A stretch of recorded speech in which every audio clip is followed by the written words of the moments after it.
The stars above Cath Prime were not beautiful tonight. Ambassador Zyth pressed her pale blue hands against the curved glass of the viewing port, her large, dark eyes fixed on the chaos outside. The Cathera home fleet was dying. Small, silver ships, graceful vessels meant for travel, study, and exploration, were being torn apart by monsters. The monsters did not look like ships. They were alive. Massive insectoid bioships, each 2 kilometers long, glided through space with sickening organic grace. Their armor was thick and pitted like the shells of beetles. Their weapons spat streams of glowing acid that ate through Cathera hulls in seconds. Zyth had seen peaceful garden worlds turn to silent gray rocks in just days. Entire forests dissolved. Oceans drained away. Even the soil itself consumed. The Vorok devoured everything. She closed her eyes, but the screams over the comms made it impossible to escape. Cathera vessel Sorrow in bloom breached, hull dissolving, we can't. Static. Another ship gone, another crew, another family erased. The Cathera were not warriors. They were poets, gardeners, explorers of stars. Their ships carried instruments and song, not weapons. And now the predators of the void had come. Zyth turned away from the window as her aide, Vises, hurried into the chamber. He was young for a communications officer, his pale skin covered in nervous glimmers of biolight. His 4-fingered hands clutched a datapad so tightly that his knuckles paled. "Ambassador," he said, his voice trembling, "we have responses." Zyth's heart skipped. Weeks ago, she had sent a plea for help, broadcast in 17 languages, to every known civilization in the galaxy. A desperate call begging anyone to stand with them against the swarm. "How many?" she asked softly. 43, Vises replied. Her stomach sank. She already knew what was coming. 38 refused, distance, resource limitations, conflicts of their own. Zyth nodded, expected. The galaxy was vast, every species had problems. 3 more offered to accept refugees, but no military assistance. Of course, it was easy to offer safety to survivors, much harder to risk blood for strangers. "And the last 2, she asked. Vises hesitated. "One is from the hegemony of aligned worlds. They suggest we pursue alternative solutions." Zyth's lips thinned. The hegemony's solutions usually meant surrender or slavery. She dismissed it with a wave. "And the other?" Her aide shifted, clearly confused. "The other is unusual, from a species called humans, a world called Earth, new to galactic society, only 50 years since they first traveled faster than light. I had to look them up in our archives." Humans, the name meant little to her. Too young, too inexperienced. Surely they had nothing to give. "What do they say?" Zyth asked. Vises checked his pad. "They say they will send military assistance immediately, a warship named EDS Retribution. It arrives in 4 days." Zyth blinked. 1 ship, against a swarm of 200 bioships. It was almost laughable. But Vises wasn't laughing. His biolights flickered with something that almost looked like hope. For the first time in months, Zyth let herself feel it too, just a spark. Captain Jake Morrison stood in the war room of Luna Station, staring at the holographic display of the Cathera system. The glowing projection showed their worlds in pale blue and the enemy fleet in a sickly green. Red markers blinked where Cathera colonies had already been devoured. The room was quiet, heavy with tension. Around the table, his officers studied the same map with grim faces. "How many ships are we talking?" Morrison asked, his voice steady, calm.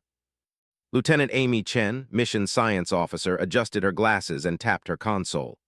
"Conservative estimate, over 200 bioships, each approximately 2 kilometers long, organic constructs, grown, not built. They consume everything." Colonel Bate Rodriguez leaned back in her chair, arms folded. The Marine commander's dark eyes were skeptical. "And we're sending 1 ship." Morrison's jaw tightened. At 45, he had fought more battles than he cared to count.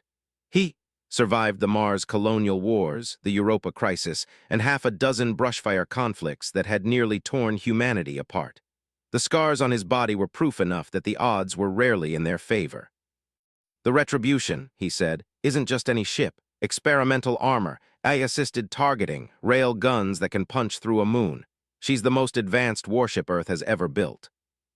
"Against 200 monsters that eat planets," Rodriguez replied dryly. Morrison gave her a thin smile. When have the odds ever been in our favor? Chen cleared her throat. There's more. The Cathara are peaceful. Their ships are built for transport and mining, not combat. Their entire fleet is barely holding on if we don't intervene. They're gone, Morrison finished. The room fell silent again.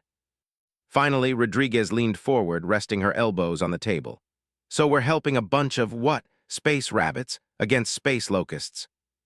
Morrison met her eyes. They asked for help, that's enough.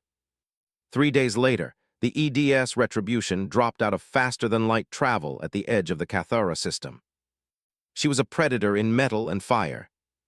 Sleek, angular, almost black against the stars, the Retribution bristled with weapon ports and sensor arrays. Her engines glowed like the eyes of a hunting beast. On the bridge, Morrison stood with his hands clasped behind his back. His crew worked in silence, every movement practiced, every word crisp. They were ready. "Captain," said Tactical Officer Ryan Torres, "reading heavy combat near Cath Prime. The Cathara fleet is losing badly." The main display flickered to life. The battle filled the screen, Cathara vessels, fragile and bright, darting desperately around towering insectoid leviathans. The Vorok shrugged off their attacks like gnats, vomiting acid streams that dissolved ships into molten fragments. "How long until we're in weapons range?" Morrison asked. 18 minutes at full speed, the navigator replied. "Take us in," Morrison ordered. "Charge all weapons." He opened a channel. "Cathara Fleet, this is Captain Morrison of the Earthship Retribution. We are here to assist. Clear us a path to engage the enemy." The reply was panicked, broken with static.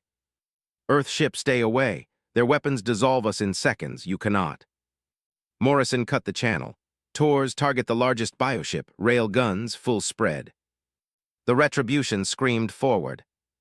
"Let's introduce these bugs," Morrison said coldly, "to human engineering." The first tungsten slug fired at 17,000 meters per second, a lump of metal no bigger than a coffee can. It hit the Vorok Leviathan. The creature convulsed, its insectoid limbs thrashing as bright yellow ichor sprayed into space.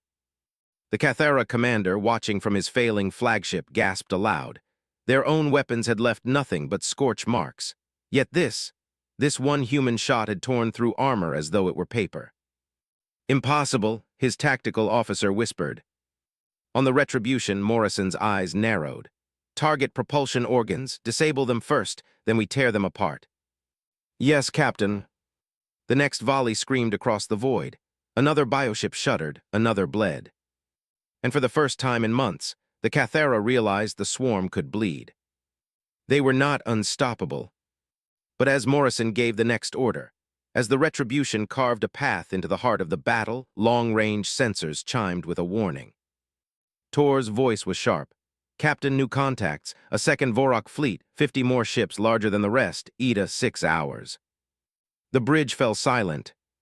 Morrison stared at the tactical screen, watching the tide of death rushing toward them. His expression hardened, his voice calm as steel. "Then we fight," he said. "Because Earth didn't come all this way to lose."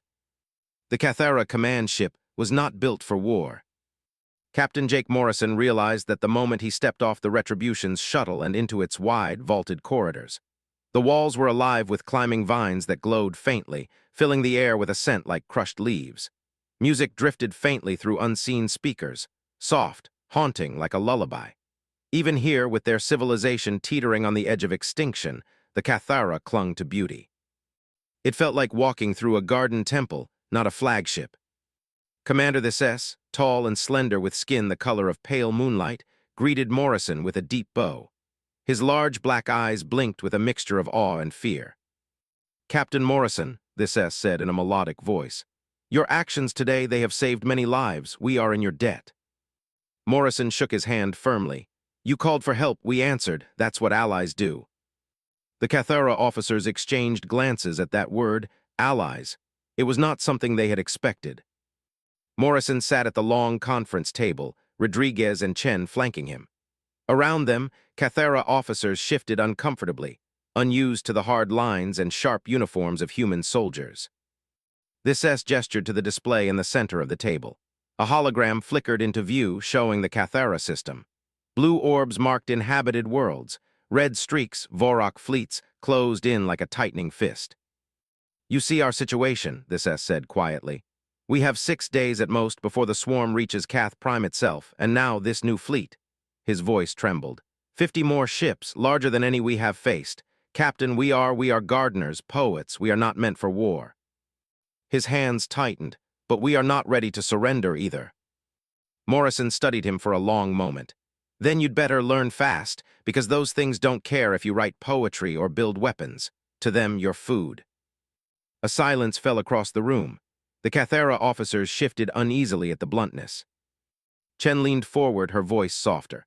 Commander, we don't think the Vorok are just feeding. The bioships aren't machines. They're organisms. We've found evidence of shared neural patterns like a hive mind. They swarm, they coordinate, they adapt. But, she hesitated, glancing at Morrison. They also show fear. This S tilted his head. Fear. Yes, Chen said. The scans we took during the battle showed elevated activity in their neural pathways, patterns that resemble panic. They're not conquering you for pleasure. They're running from something. The Cathera exchanged alarmed whispers. Rodriguez broke the tension, her voice flat. Whatever they're afraid of doesn't matter right now. What matters is that in 6 hours, 50 of their big brothers show up. And when they do, we're going to need every Cathera ship pulling evac duty while the Retribution holds the line. This S stared at her as if she'd spoken madness. 1 ship against 50. Morrison leaned forward, his voice low and calm. You've seen what 1 ship can do. You've seen what humans can do. We're not like you. We didn't grow up in gardens. We grew up on a death world. The room fell silent again. The word carried weight, even in the Cathara language. Chen explained gently. Earth has storms that can strip forests bare, seas that rise up to swallow cities, animals that kill with teeth, claws, venom. For millions of years, we fought to survive. We learned to adapt, to fight back, to hunt the things that hunted us. Morrison's gaze swept the table. That's what you asked for, Commander. You called for help. Well, you called the predators of a death world, and predators fight back. Later, Morrison stood alone in the Cathera observation dome. The stars gleamed above, but they didn't feel distant. Not tonight. Tonight, they felt like eyes, watching, waiting. He thought about Earth, about Luna Station, where his crew had prepared for this mission with quiet resolve, about the graves he'd left behind on Mars after the colonial wars, about his daughter back home, 11 years old, brilliant, stubborn, already asking questions about why her father spent more time in space than on Earth. He wondered if he'd ever see her again. Captain. He turned. Ambassador Zyth stood at the edge of the dome, her hands clasped in front of her. The glow from the stars cast shadows across her pale blue skin. She moved with the grace of someone who had never known war but had learned dignity in loss. Ambassador, Morrison said with a nod. I wish to thank you, she said softly, for what you did today, for what you are risking. He gave a tired smile. Don't thank me yet, we're not done. She studied him, her dark eyes unblinking. You are not like us. Your soldiers, I heard them during the battle. They laughed as the Vorok ships burned. Morrison frowned. You think they enjoyed killing? Yes, she said, and I do not understand it. We value creation, growth, peace, and yet your people seem to find joy in destruction. Morrison shook his head. Not joy in destruction. Joy in protecting, in winning. You think they were laughing because of death. No, they were laughing because they were saving lives, because for once the monsters were bleeding instead of the innocent. Zyth's expression softened slightly, though her confusion remained. Perhaps, but it still frightens me. Morrison sighed. It should, we are frightening, but right now, Ambassador, that's what you need. They stood in silence for a long moment, the stars burning cold above them. Then the alarms began to wail. Back on the Retribution, Lieutenant Tor's voice was sharp with urgency. Captain, long-range sensors confirm it. The second fleet is real. 50 Vorok bioships, 3 times the size of the ones we fought earlier. ETA, 6 hours. The tactical display lit up in a sea of red. Rodriguez swore under her breath. That's not a fleet, that's an extinction. Chen's voice trembled. Captain, these patterns, they're different. They're learning. They've adapted to our tactics from earlier. Morrison studied the screen, his expression grim but calm. They've never faced humans before, he said. They don't know what we'll do next. The bridge went silent, every eye on him. 6 hours, Morrison repeated. His voice hardened into steel. 6 hours until they're here. That's 6 hours to figure out how to kill the biggest monsters anyone's ever seen, so let's get to work. Deep inside the Vorok fleet, a ripple passed through the hive mind. Fear, hunger, memory. The swarm remembered. They remembered other Deathworlders, other predators, other battles fought on the edge of extinction, civilizations that had screamed and clawed and burned, refusing to die quietly. The Vorok had consumed them all. But it had not been easy. And now another had come. Another predator. The hive mind trembled, not with fear of the humans, but with fear of what followed them. The emptiness, the hunger behind the hunger. The void. Back on the retribution, Chen's voice was soft, almost a whisper as she studied the neural scans. Captain, I don't think the Vorok are our true enemy. I think they're running. Morrison turned, his eyes narrowing. Running from what? Chen looked up at him, her face pale. I don't know, but it's coming. The EDS Retribution drifted silently in orbit above Cath Prime, her dark hull gleaming against the stars. Inside, the crew moved with sharp efficiency, but tension filled the air. Every corridor echoed with hurried footsteps, the sound of tools clanging, Marines prepping weapons. 6 hours until the Vorok swarm arrived. Less now. Captain Jake Morrison stood in the briefing room, hands braced on the edge of the holodable. The display showed the incoming enemy fleet, 50 monstrous bioships, each larger and more heavily armored than the ones they'd already fought. They've adapted, said Lieutenant Ryan Torres, tactical officer. His voice was flat, but the unease in his eyes betrayed him. Their armor is denser, their formations are tighter, they've learned from the first fight. Which means next time, Colonel Rodriguez added grimly, they'll know how to counter our railguns. The room was silent for a beat. Morrison's jaw tightened, but his eyes remained steady. Then we'll adapt faster, he said. Captain, Dr. Amy Chen began, her tone more cautious. There's something else. During the last battle, one of the Vorok bioships was crippled. It broke away from the swarm and went dead in the water. My team managed to haul a fragment into the Retribution's cargo bay. Rodriguez turned sharply. You what? Chen met her glare without flinching. It's alive. Barely. We can study it, maybe even communicate with it. If we want to understand what they are, why they're running, this is our chance. Morrison's gaze locked on her. Communicate with one of those things. Yes, Chen said firmly. If they're running from something worse, Captain, we need to know what it is. If we don't, we're going in blind. Rodriguez shook her head. Or you're giving that monster a chance to eat us from the inside. You really want a living piece of the enemy sitting in our cargo hold. Chen's voice dropped, quiet but cutting. It's not just an enemy, it's afraid. Morrison studied her for a long moment, then he exhaled slowly. Show me. The cargo bay was sealed, the air thick with disinfectants and the metallic bite of containment fields.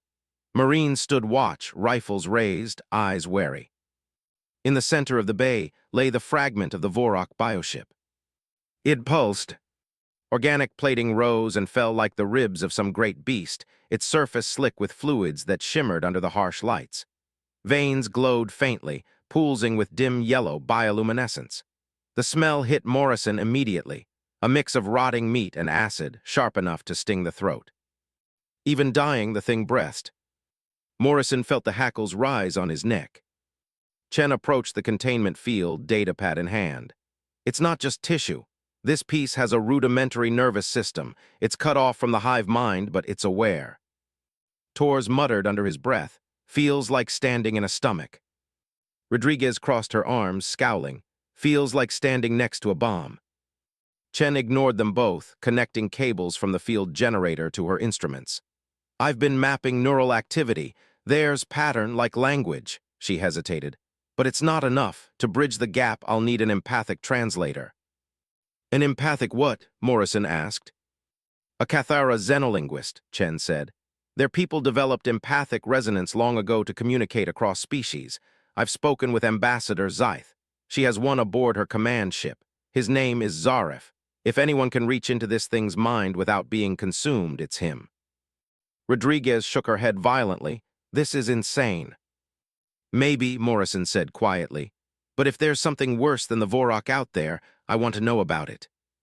He glanced at Chen. Bring in Zaref, but the second this thing tries anything, we vent it into space. Zaref was old by Cathara standards. His skin bore intricate silver markings that shimmered faintly under the lights, each symbol etched over decades of study. His eyes were deep pools of dark calm. When he entered the cargo bay, even the Marines straightened instinctively. He bowed to Morrison, then stepped toward the containment field. This creature is dying, Zaref said softly. Alone, severed from its collective mind, the Vorok are never meant to be apart. To them, isolation is worse than death. Rodriguez scoffed. Spare me the sympathy, it's eaten entire worlds. Perhaps, Zaref said calmly, but even monsters have stories. He raised his hands, palms glowing faintly with biolight. I will listen. The Cathara linguist pressed his hands to the containment field. His glow spread across its surface, reaching for the pulsing creature within. The cargo bay fell silent. Then Zaref gasped. His body shuddered violently. His eyes flew open, black pools wide with terror. What do you see? Chen demanded. Darkness, Zaref whispered, his voice trembling. Not the darkness of space, the darkness of nothing. Stars, worlds all erased, not consumed, unmade. Morrison's stomach clenched. The void hunger, Zaref said. That is what they call it. It comes from the galactic core. It devours not just life, but existence itself. The Vorok were once like my people, gardeners, peaceful. When the void came, they changed. They became predators, consuming worlds to gather life energy to stay ahead of the hunger that follows. Chen's face paled. So every world they devour is stored inside their collective memory, Zaref finished. A desperate attempt to preserve life even as monsters. The Marines shifted uneasily. The fragment pulsed harder, its bioluminescence flickering erratically. Zaref winced, clutching his chest. It is speaking, one word over and over. What word? Morrison asked. Zaref's voice broke into a whisper. Hunger. The fragment spasmed violently, then went still. The light faded from its veins. The smell of rot thickened. It was dead. Zaref staggered, collapsing into Chen's arms. They are not evil, he gasped. They are desperate. On the bridge of the Retribution, alarms blared. Captain, Torres shouted. The Vorok fleet is accelerating, ETA now 3 hours. Morrison's face hardened. They know we know, he murmured. The tactical display shifted, showing the swarm of 50 approaching Leviathans. At their center was something bigger still, a massive creature nearly 5 kilometers long, its body bristling with organic spines, its presence radiating across the void like a storm. Their queen, Chen whispered, the prime intelligence. Rodriguez's voice was grim. If that thing coordinates the entire hive mind, we're dead. Morrison's eyes narrowed, or we take it alive. The bridge froze. Sir, Torres said cautiously, did you just say alive? Yes, Morrison said. His voice was steady, calm, utterly resolved. If the Queen coordinates the hive, capturing it could break the entire fleet, confuse them, paralyze them. It's the only shot we've got. Rodriguez slammed her fist on the console. You're talking about boarding a 5-kilometer-long monster in the middle of a fleet battle. That's suicide. Morrison turned to face her, his gaze like steel. Then we'll just have to survive suicide. Outside, the stars burned cold as the swarm advanced. And in the distance, beyond even the Vorok, something else stirred. Something darker, something that swallowed the light itself. The void hunger had found them. The Vorok Queen arrived like a nightmare. 5 kilometers of living armor and writhing limbs, its carapace black as obsidian, bristling with spines that twitched as if tasting the void. Its eyes, if they were eyes, glowed with a faint green phosphorescence, like lanterns burning in the dark. Around it, the rest of the swarm gathered in perfect formation, 50 bioships locking into place as if choreographed by an unseen conductor. On the Retribution's bridge, the crew stared in tense silence. Contact in 20 minutes, Lieutenant Torres reported. His voice was tight but steady. Weapons charged, railguns at full power. Colonel Rodriguez paced behind the command chair, her jaw clenched. 50 ships and their queen. We're not surviving this, Captain. Morrison leaned forward in his chair, eyes locked on the tactical display. We're not here to survive. We're here to win, and winning means capturing that queen alive. The bridge erupted with disbelief. Captain, with all due respect, Rodriguez snapped, you're asking Marines to board a 5-kilometer bug built to eat planets. Morrison turned, his voice calm but cutting. Yes, because if we don't, they'll adapt to our weapons, and next time we won't even scratch them. The silence was heavy. Even Rodriguez, battle-hardened and unflinching, had no easy answer. Finally, Morrison rose. Tours, prep an assault shuttle. Rodriguez, pick your best squad. Chen, you're coming too. Chen blinked. Me, Captain, I'm a scientist, not a soldier. That's why you're going. If there's any chance to communicate with this thing, I want you there. Rodriguez scowled. And if it tries to eat her? Then, Morrison said grimly, you'll shoot it until it doesn't. Minutes later, the assault shuttle Iron Fang screamed across the void, its engines leaving streaks of fire behind it. Inside, Marines sat strapped to their crash seats, weapons clutched tight, eyes hidden behind helmets. The atmosphere was thick with the smell of oil and ozone, the tension of men and women heading into hell. Morrison stood at the front, armor-sealed rifle slung across his chest. Rodriguez sat beside him, her expression hard as stone. Chen sat behind them, pale but determined, a datapad in her lap, sensors strapped to her wrists. The Queen loomed ahead, filling the viewport with its monstrous bulk. Approaching target, the pilot said, his voice flat. Hull breach in 3 minutes. Morrison keyed the comm. Tours, keep the swarm busy, draw their fire. Aye, Captain, Tours replied. But make it quick, I don't know how long we can hold. The shuttle shook violently as the battle began. The Retribution's railguns thundered, tungsten slugs screaming into the swarm. Vorok bioships twisted and writhed, streams of acidic projectiles filling the void. Explosions lit the blackness like lightning storms. Brace, the pilot shouted. The Iron Fang slammed into the Queen's outer hull with a bone-rattling crash. The breaching charge detonated, fire and acid spraying outward. A hole tore open in the organic plating, revealing pulsating flesh beneath. Go, go, go, Rodriguez bellowed. The Marines surged forward, rifles spitting bursts of white-hot plasma. The walls bled yellow fluid, shrieking with vibrations that rattled bones. The air stank of bile and decay. Morrison forced his way inside, boots sinking into fleshy floors that pulsed like a heartbeat. The walls closed around them, twisting and shivering, as though the ship itself was alive and angry. Chen stumbled, gagging on the stench. It's like being inside a stomach, she whispered. Rodriguez raised her rifle. Focus, form up. The Queen's innards writhed with movement. Tendrils lashed from the walls, tipped with barbed hooks. One Marine screamed as he was dragged upward, his armor screeching under the strain. Rodriguez fired, the plasma bolt slicing the tendril in half. The Marine fell, coughing but alive. Morrison's voice was steady over the comm. Stay tight, push forward, the Queen's brain has to be central.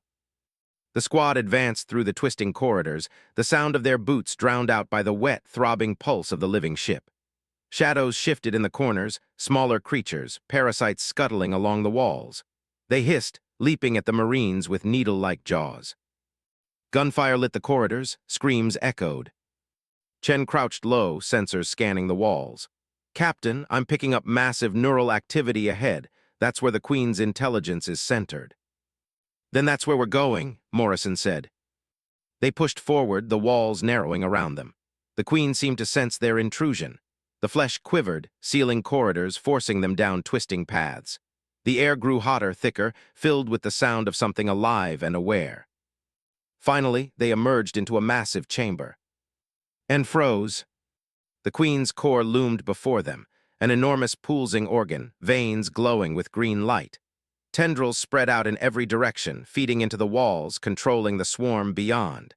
The entire chamber vibrated with its heartbeat. Chen's scanners went wild.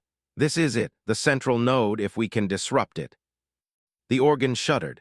A psychic scream tore through the chamber, a sound that wasn't sound at all. It hit their minds like knives, filling their heads with fear and hunger and endless dark. Marines staggered, clutching helmets. Rodriguez roared, firing into the core. Plasma bolts seared flesh, but the Queen screamed louder, the chamber writhing in fury. Captain, Chen shouted, stop, we can't just kill it, we need to sever it from the hive. Morrison turned to her, eyes narrowed. How? She held up her scanner, her hands trembling. I can disrupt the neural patterns. If I can get close enough, I can force a collapse. It won't kill her, it'll confuse her. Break the hive's coordination. Rodriguez spat, or it fries your brain. Worth the risk, Chen said through clenched teeth. Morrison's eyes locked on hers. For a moment, the bridge of command vanished, replaced by the weight of choice. Soldiers' lives, the fate of a species. Finally, he nodded. Do it. Chen ran forward, dodging lashing tendrils. She pressed her scanner against the glowing organ. Her body convulsed as psychic backlash ripped through her, but she screamed in defiance, forcing the signal into the Queen's mind. The chamber exploded with soundless noise. Marines clutched their heads as the hive mind shuddered, rippling across the entire fleet. Outside, Vorok ships faltered mid-formation, colliding with one another. Acid projectiles ceased. The swarm writhed in confusion. On the Retribution's bridge, Tors shouted, "Captain, the swarm, they're paralyzed, it's working." But inside the Queen, the victory was short-lived. The central organ convulsed violently, slamming Chen backward into the wall. Blood dripped from her nose as she gasped for breath.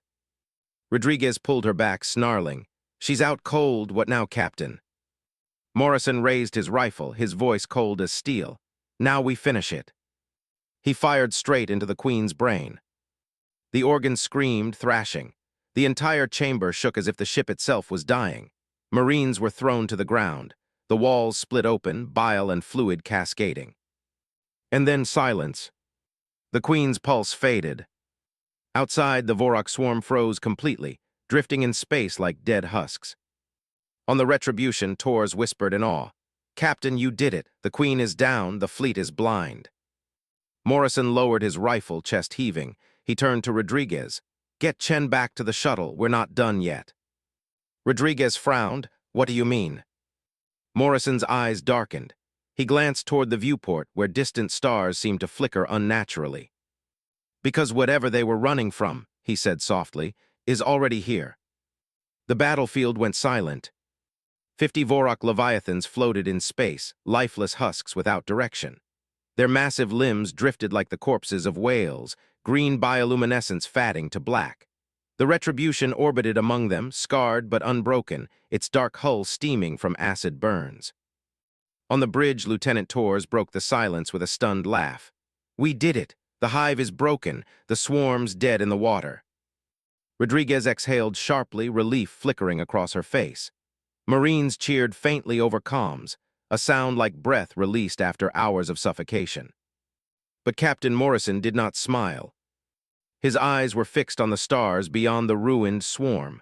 A patch of blackness deeper than the void itself spread across the tactical display. It wasn't the absence of light, it was the absence of everything. "Tors," he said quietly, "magnify Sector 437. The screen zoomed in. The blackness writhed, stretching outward like ink spilling across water. 3 shapes emerged, ships or things shaped like ships 2 kilometers long, built of material that swallowed sensor beams. No heat signatures, no radiation, not even reflected starlight. They were holes in existence, sliding silently toward the system. Tor's hands trembled on his console. "Captain, they're not giving off anything. Our scans don't even bounce back. It's like the universe doesn't know they exist." Dr. Chen, pale and weak from her psychic assault on the Queen, whispered from her seat, "The void hunger." Rodriguez scowled. "I thought that was just alien superstition." Chen shook her head.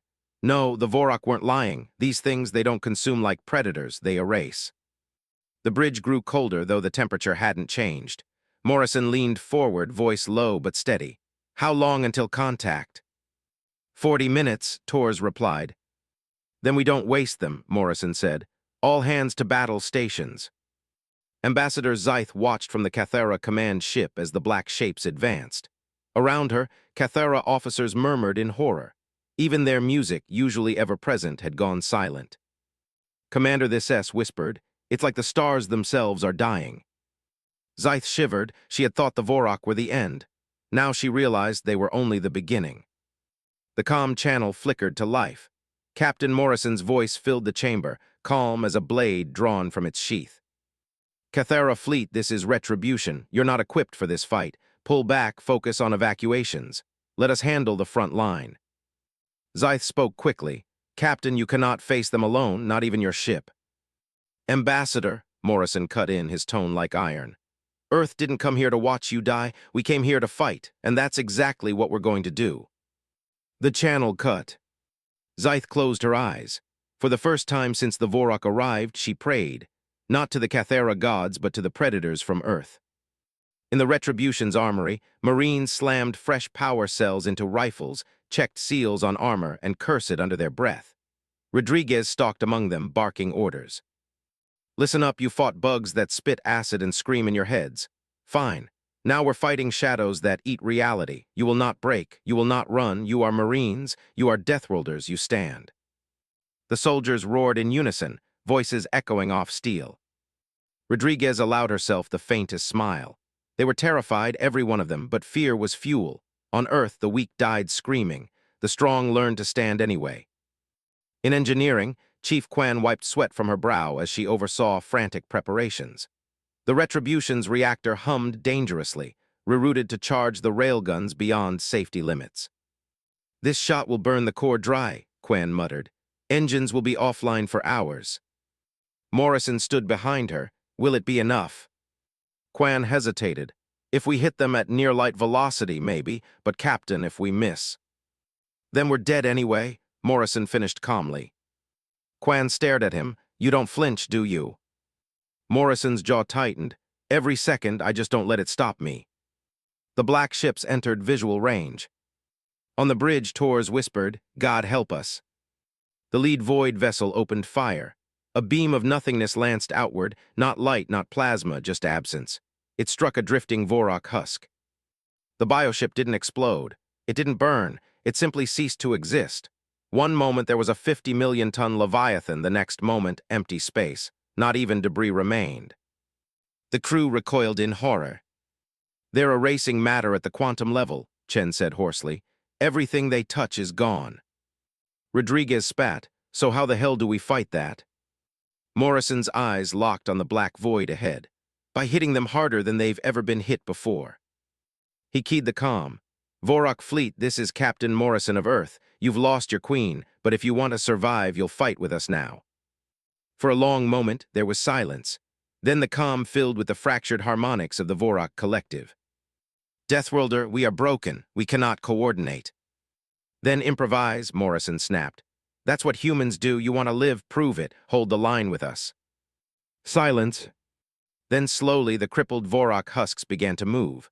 Not in perfect formation, clumsy, erratic, but moving nonetheless. Rodriguez shook her head in disbelief. You've actually convinced the bugs to fight with us. Morrison didn't look at her. His gaze stayed locked on the darkness. When extinction, at the door, even predators learned to share the fire. The void hunger advanced. The Retribution charged its railguns to critical. Sparks rained from consoles, the ship groaning as if alive. Target locked, Torres reported. His hands trembled, but his voice held. Range 50,000 kilometers. Fire, Morrison ordered. The first tungsten slug screamed across the void at 97% of light speed. Space itself seemed to ripple as the projectile struck the lead void ship. For the first time, the black vessel reacted. It didn't vanish. It crumpled inward, folding like a collapsing star before reasserting itself. A wound, not death, but pain. The crew erupted in cheers. They can be hurt, Torres shouted. But the void ship responded instantly. Another beam of nothingness lashed out, striking a Vorok bioship. The Leviathan screamed across all frequencies before vanishing completely. Chen's voice cracked. They're learning too, they'll adapt. Morrison gritted his teeth. Then we'll hit harder. Quan, overcharge the grid, prepare the special shot. Quan's voice trembled over comms. Captain, if I push it further, the reactor could breach. Then Morrison said coldly, we'll breach with it. The void ship split apart, flanking. The Vorok husks threw themselves in the path of beams, sacrificing bodies to buy seconds. Marines on the Retribution braced as the ship rolled violently, dodging annihilation by bare kilometers. In the chaos, a transmission broke through. Not human, not Cathera, not Vorok. A voice deep and hollow filled the bridge. Predators of Earth, you cannot stop us. We are hunger, we are end. Join the swarm of nothing or be unmade. The crew froze, skin crawling at the sound. Morrison leaned forward, voice like iron. "Listen closely, you bastards. Earth doesn't join anything. We fight. And if you think you can erase us," his eyes burned, "you're welcome to try." Outside, the darkness spread wider. Stars winked out like dying candles. The void hunger had arrived, and Earth's first stand against it had just begun. The void ships advanced with terrifying silence. 3 obsidian vessels glided forward, beams of nothing lashing across the system. Each strike erased entire chunks of space, swallowing Vorok husks and Cathera frigates alike. No debris, no fire, just absence. On the Retribution's bridge, Klaxon screamed. Sparks burst from the ceiling as the ship rolled to avoid annihilation. "Direct hit on Vorok interceptors," Tors shouted, his voice cracked with disbelief. "They're just gone, not destroyed, gone." Rodriguez slammed her fist on the console. "We can't trade shots with these things, Captain. They're erasing our allies faster than we can scratch them." Dr. Chen, pale and shaking, forced herself upright. "They're not invincible. That last shot, the rail slug, it damaged one, disrupted it." "Barely," Tors muttered. Morrison's gaze never wavered from the tactical display. "Barely is enough. If it bleeds, we can kill it." He tapped the comm. "Quan, how long until the overcharged shot is ready?" The engineer's voice came ragged, drowned by the roar of machinery. "Captain, we're pulling power from life support, weapons, everything. But the railgun coils weren't built for this. If we push harder." "We lose the ship," Morrison finished. His voice was calm. "How long?" A pause, 9 minutes, and then we've got one shot. On the Cathera command ship, Ambassador Zyth watched the battle unfold in horror. The void beams cut through her fleet like knives through silk. Dozens of Cathera vessels blinked out of existence, vanishing without even a scream. Commander the SS gripped the console with trembling hands. "We cannot stand against this. We should flee, save who we can." Zyth's eyes hardened. "No, the humans fight. We will fight with them." The SS turned, shocked. "Ambassador, our weapons are useless. Our people are dying for nothing." "They are dying for hope," Zyth said softly, "and hope is never nothing." She opened a channel to Morrison. "Captain, what do you need from us?" His voice came back steady as steel. "Eyes, we can't track them properly. They distort sensors. Use your ships as spotters. Feed us every scrap of visual data you have. If this shot is going to land, we'll need all of you." Zyth nodded firmly. "Then you will have it." The Retribution shuddered violently as another void beam grazed past, skimming its shields. Metal groaned, warning lights flared red. Tors cursed. "Shields holding at 40%. Another hit like that and we're vapor." "Not vapor," Chen whispered. "Nothing." Rodriguez barked orders to the Marines over comms. "Prepare for boarding countermeasures. If these things send anything our way, we fight until the last man." Morrison rose from his chair, hands clasped behind his back.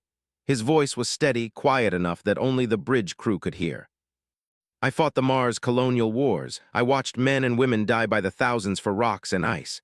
This is different. This is survival. Earth didn't claw its way up from the mud to get erased by shadows. Not today."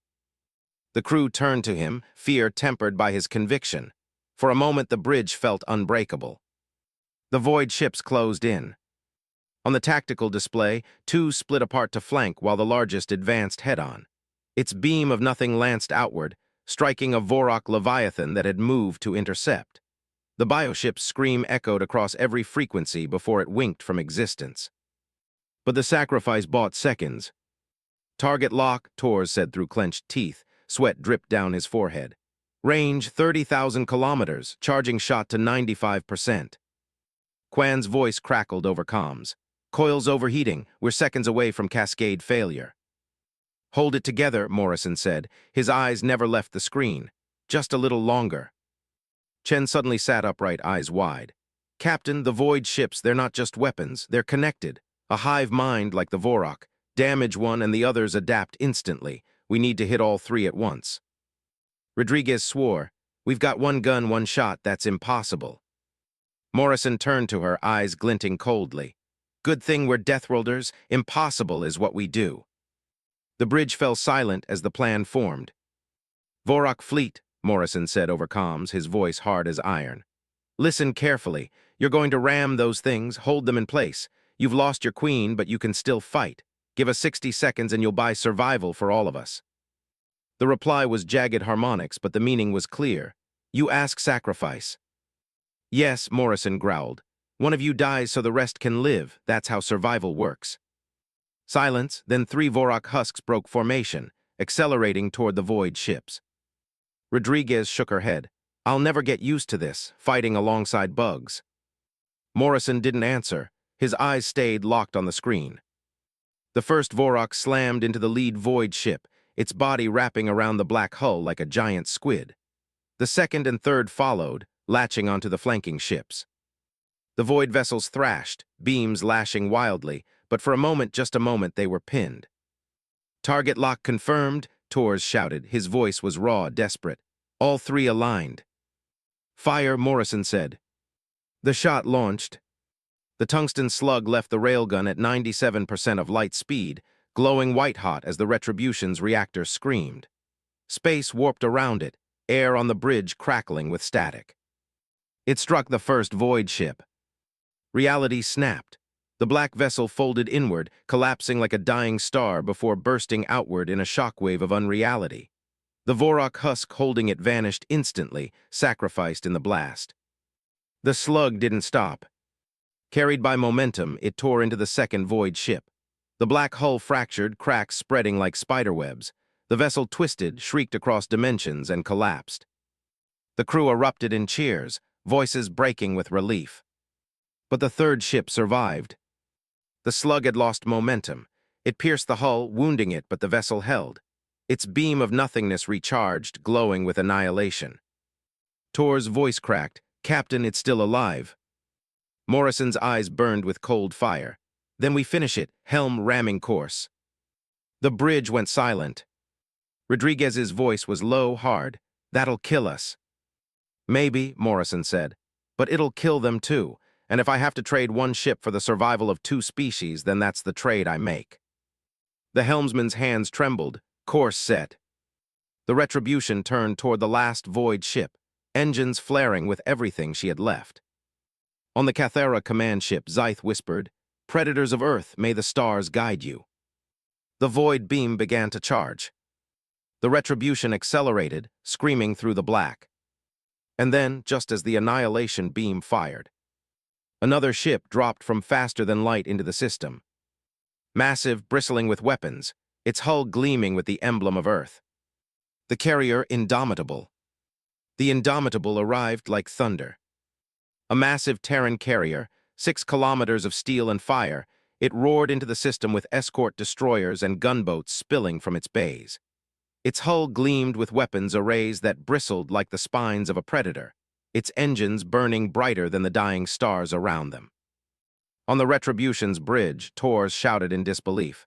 "It's the fleet, Admiral Stone's fleet, they made it." The annihilation beam from the last void ship struck at that moment, but the Indomitable's forward shield array flared, bending physics to its will. The beam sputtered, dispersed. For the first time, the Void Hunger's weapon had been stopped.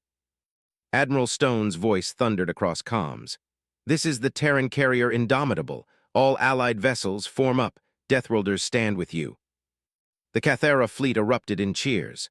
Even the Vorok husks vibrated with resonance across the comms, their harmonics trembling with something new, not fear, not hunger, hope. Morrison allowed himself the faintest smile. About damn time.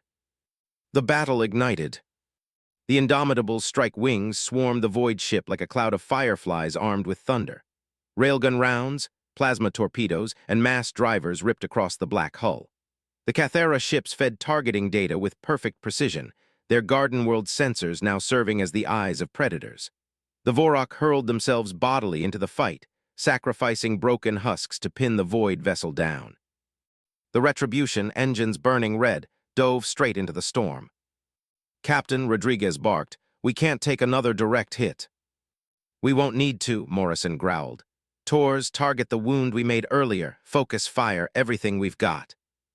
The Retribution's railguns screamed, firing in coordinated volleys. Tungsten slugs ripped into the void ship's cracked hull. The creature shrieked across every spectrum, its black skin fracturing like glass. Chen, pale but defiant, leaned against her console. Captain, it's destabilizing. The three void ships shared a link. Destroying the last one could disrupt the connection. End it. Then let's end it, Morrison said. The void ship unleashed its final weapon. The beam of nothingness widened into a cone, sweeping across the system. A wall of erasure surged forward, erasing stars, erasing space itself. Cathara ships scattered. Vorak husks screamed as they vanished. Even the Indomitable's shields buckled. But the Retribution didn't flinch. Full power to engines, Morrison barked. Take us inside the beam. The crew stared in shock. Rodriguez snarled, that's suicide. No, Morrison said, eyes hard as steel. That's human. The Retribution dove straight into the erasure wave. The ship shuddered, plating dissolving at the edges, alarms blaring. Marines prayed, engineers cursed, but the ship held. The Deathworld Predator refused to die. Now, Morrison roared. The railguns fired one last time. The tungsten slug screamed into the wounded void ship's heart. The black vessel convulsed, folding inward. Its hull collapsed like a dying sun, imploding into a singularity of silence. The beam sputtered, flickered, then vanished. The last void ship was gone. The battlefield was quiet.